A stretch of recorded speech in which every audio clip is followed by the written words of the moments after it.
June 14 Dhumavati జయంతి. దశమహావిద్యలలో అంటే తాంత్రిక దేవతలలో 7వదైన ధూమావతి దేవి జ్యేష్ఠమాసంలో శుక్లపక్ష అష్టమి రోజున అవతరించినట్లు పురాణాలు చెప్తున్నాయి. ఈరోజు హిందువులకు, దేవీ ఉపాసకులకు అత్యంత పవిత్రమైన రోజు. ఈమె దుర్గాదేవి యొక్క అత్యంత ఉగ్రరూపం.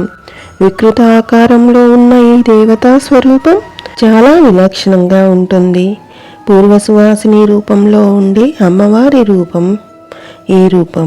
ఈ తల్లి ఎంతటి శత్రువునైనా ఉచ్చాటన చేయగలిగే అత్యంత శక్తివంతమైన అమ్మవారి రూపం.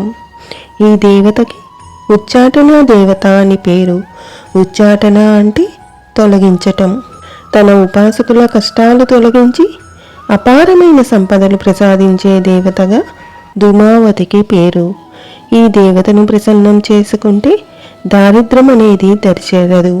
ధూమావతి ఆకారమే చాలా చిత్రంగా, విచిత్రంగా ఉంటుంది. పాలిపోయిన ముఖం, మసిబారిన తెల్ల వస్త్రాలు, వేలాడుతున్న అంగాలు, క్రూరమైన చూపులు, విరబోసిన జుట్టు, ముసలితనంతో ముడతలు పడిన శరీరంతో ఉండే అమ్మవారి పూర్వ సువాసిని రూపం ఈ రూపం. చేతితో చాటతో, ఒక చేతితో వరాలు ఇచ్చే దేవత. ఈమెని కొంతమంది జ్యేష్ఠాదేవితో కూడా పోలుస్తారు. ఈమెని ఎప్పుడూ కూడా అపసవ్య దిశలో కోరుకోవాలి. ఏమి కావాలో కోరుకోకూడదు. ఏది వద్దో అది వేడుకోవాలి. మీరు దరిద్రం పోవాలని కోరుకోవాలి. అనారోగ్యం రాకూడదని కోరుకోవాలి. ఈ తల్లిని పెళ్లి కాని వారు, పూర్వ సువాసినులు మాత్రమే పూజిస్తారు. మంగళులు ఈ దేవతని దూరం నుంచి దర్శించుకుంటారు. ఈమె కథ కూడా చాలా విచిత్రంగా ఉంటుంది. ఆ కథ ఏమిటో ఇప్పుడు తెలుసుకుందాం. కైలాసంలో కోలాహలంగా ఉంది. అందరూ భోజన ఏర్పాట్లు చేస్తూ ఉన్నారు. బ్రహ్మ, విష్ణుమూర్తి సతీ సమేతంగా అక్కడికి వేంచేశారు. త్రిమూర్తులు సరస్వతి, పార్వతి, లక్ష్మీదేవులు కూర్చొని కుశల ప్రశ్నల అనంతరం భూలోకంలోని విశేషాలు చర్చించుకుంటూ ఉన్నారు. ఉదయం నుంచి భోజనం ఏర్పాట్లు చేస్తూ పార్వతీదేవి ఏమీ తినలేదు. దగ్గర ఉండి అన్ని ఏర్పాట్లు చూసుకుంది. వంట పూర్తయిన తరువాత అతిథులకి, మహాదేవులకి పార్వతీదేవి దగ్గర ఉండి వడ్డించింది. అందరూ భోజనం చాలా రుచిగా ఉందని తృప్తిగా తిన్నారు. ఉమామహేశ్వరుల వివాహం జరిగిన నాటి నుంచి ప్రతిరోజు మహాదేవుడు ఇద్దరికి సరిపడా భోజనం వడ్డించుకొని తాను తిని మిగిలినది పార్వతి కోసం వదిలి ఉంచటం, పార్వతీదేవి ఆ విస్తరిలోనే మిగిలినది తినటం ఆనవాయితీగా వస్తున్నది. వారికి వివాహం అయిన దగ్గర నుంచి ఈ విధంగానే జరుగుతూ ఉన్నది. కానీ ఈరోజు లోక కళ్యాణం కోసం పార్వతీదేవిని బాధ పెట్టక తప్పలేదు ఆ పరమశివునికి. రాబోతున్న విపత్తును తలుచుకుంటూ బాధతో ఉన్న పరమేశ్వరుని అనునయిస్తూ విష్ణుమూర్తి, మహేశ్వర, మీరు ఈరోజు భోజనం పూర్తిగా తినక తప్పదు. త్రికాలజ్ఞులైన మీరు లోక కళ్యాణం కోసం ఈ కార్యం చేయక తప్పదు. ఇప్పటి వరకు మనం ఎన్నో శక్తి రూపాలను చూశాము. ఇప్పటి వరకు జనించిన శక్తి రూపాలన్నిటికీ మీరు తోడుగా ఉన్నారు. ఆ శక్తి రూపాల చుట్టూ బంధాలన్నీ పెనవేసుకుని ఉన్నాయి. దాని వలన ఏ పనులు జరగాలన్నా కొంత ఆలస్యం జరుగుతున్నది. ఏ బంధాలు లేని శక్తి స్వరూపం, ఉగ్రరూపం, వికృత రూపంతో నేడు జనించు శక్తి లోకంలో స్త్రీ యొక్క ఔన్నత్యాన్ని, పూర్వ సువాసిలను అవమానించకూడదన్న సత్యాన్ని ప్రపంచానికి చాటుతుంది అని సముదాయించగా పరమేశ్వరుడు విస్తరి ఉన్న భోజనం పూర్తిగా తిని విస్తరిని మడిచారు. అందరూ భోజనాలు చేసి తమ తమ నివాసాలకు పయనమయ్యారు. పరమేశ్వరుడు నేను ధ్యానం చేసుకుంటాను అని పార్వతీదేవికి చెప్పి తను ధ్యానంలో నిమగ్నమవుతాడు. ఇక ఆ తల్లి పార్వతీదేవి తను భోజనం చేసేందుకు కూర్చుంటుంది. అందులో చూస్తే తాను తినటానికి ఏ ఆహారము మిగలలేదు. ఆశ్చర్యపోతుంది. నా స్వామి ఇలా చెయ్యరు.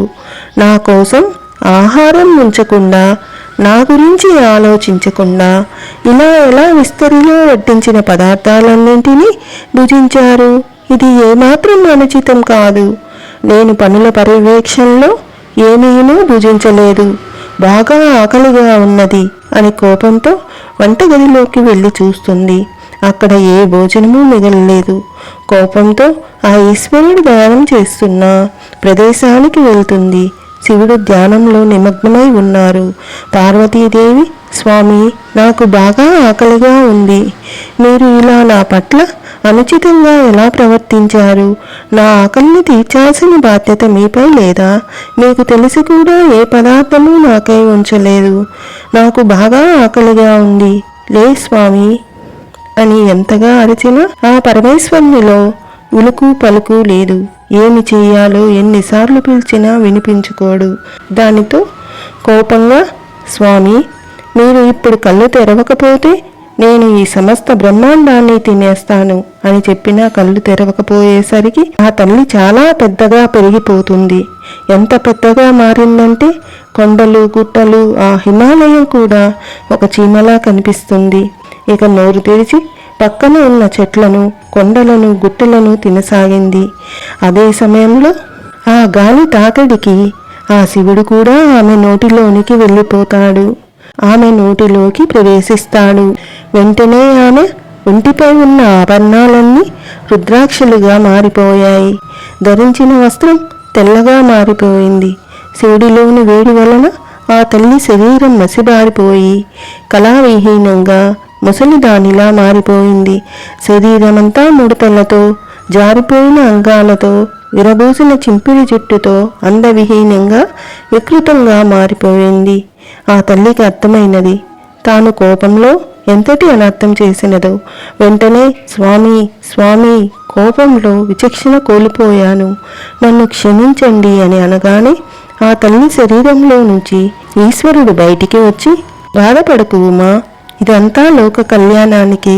నువ్వు పతినైనా నన్నే మింగి విధవరాలిగా మారి నాలోని వేడి వలన నీ శరీరం పొగలు కక్కుతున్నందువలన నిన్ను ధూమావతి అని పిలుస్తారు.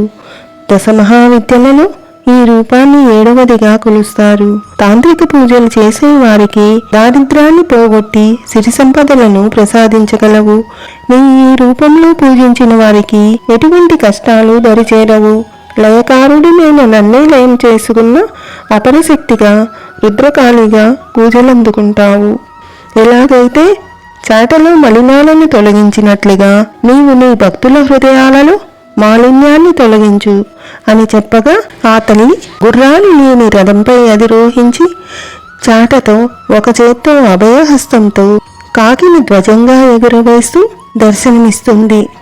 ఈ వీడియో గనుక మీకు నచ్చినట్లయితే దయచేసి లైక్ చేసి నా ఛానల్ని సబ్స్క్రైబ్ చేసుకోండి. Thanks for watching.